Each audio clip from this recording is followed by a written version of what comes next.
तालाबंदी से कोई मतलब नहीं निकलता है भाई। न्यायालय में सारे जगह पे काम हो रहा है, ये दुर्भाग्य की बात है, क्योंकि लोग कह रहे हैं कि यहाँ पे भीड़ इकट्ठा नहीं हो रही है। कोई कैसे भीड़ इकट्ठा होगा भाई? सबका गेट लगा हुआ है, सभी लोग अपने दिखाई में जा रहे हैं, तो आप उम्मीद क्या कर सकते हैं? इसलिए आप ये नियम पारित करवाइए बात है कि बिना हाजिरी माफी, क्योंकि हाजिरी माफी जब तक दिया जाएगा कोई जूनियर अधिवक्ता यहाँ पे आ नहीं पाएगा, क्योंकि वो भी किसी का अंडर में काम कर रहा है और किसी के प्रति वो दायित्व को निभा रहा है। इसलिए सबसे पहले आप लोग अपने बार में दोनों बार के सेंटर और बनारस बार के जितने भी पदाधिकारी हैं, अध्यक्ष जी, महामंत्री जी, आपसे मैं ये रिक्वेस्ट करना चाहती हूँ कि हाजिरी माफी वाला सिस्टम आप बंद करवाइए और सीटी लगवाइए हर एक केस में। नहीं तो ये आपका आंदोलन कभी सफल नहीं हो पाएगा, क्योंकि आधा अधिवक्ता वहाँ पे सरकार यहाँ पे 100-200 अधिवक्ताओं से सरकार के काम में जुड़ नहीं रहेगी। ये बात उसकी गंभीरता को समझनी पड़ेगी। और लोग जो ये बात कहते हैं कि जो हमारे भाग्य में होगा उसे वो होगा, मैं यही कहना चाहती हूँ किस्मत यूं ही कहाँ बनती है, कुछ भी होता है तो कर दिखाने से, अपनी बिगड़ी खुद बनाओ तुम, बात बनती है तो बनाने से, किस्मत यूं ही कहाँ बनती है, कुछ भी होता है तो कर दिखाने से। मैं अपने कर्म में विश्वास करती हूँ, ना कि किसी के चमचागिरी में। मैं अधिवक्ता हूँ, ये हमारे पहचान काफी है, ना कि किसी पार्टी के सदस्य, ना तो किसी पार्टी के सपोर्टर हूँ। इस बात का मुझे कभी भी गर्व नहीं होता है। मुझे अपने काले वर्दी को बहुत गर्व है और मैं ये मानती हूँ कि अगर काला वर्दी की शक्ति ऐसी है, सभी लोग इकट्ठा हो जाएंगे तो सरकार की औकात नहीं है कि कोई भी नियम कानून हम लोगों के विपक्ष में पारित कर दे।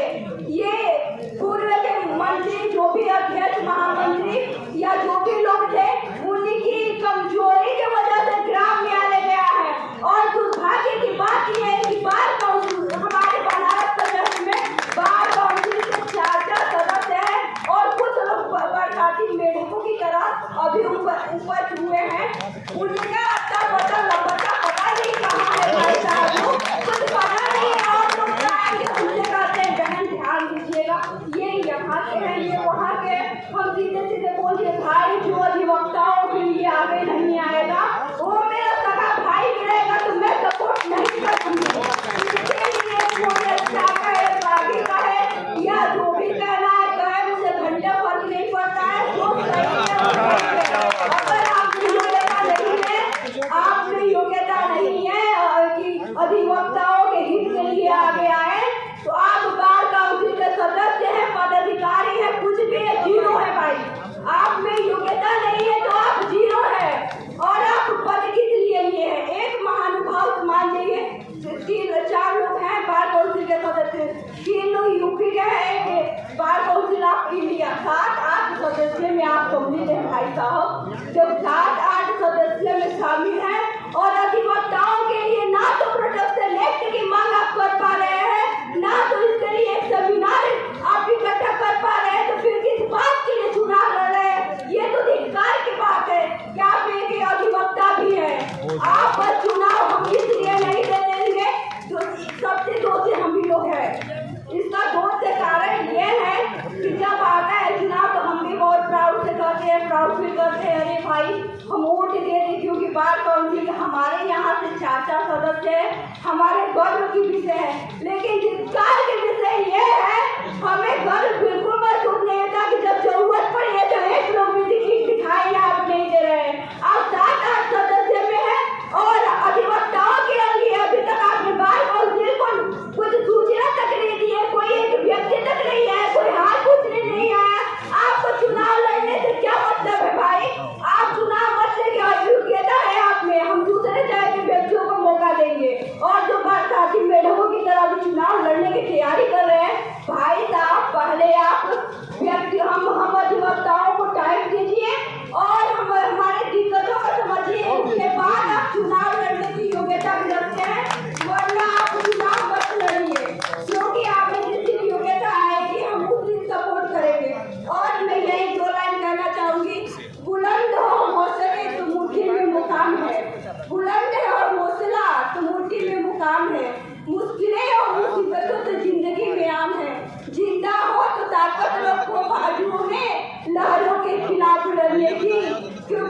लाखों के साथ बहना तो लाखों का काम है, लाखों का काम है।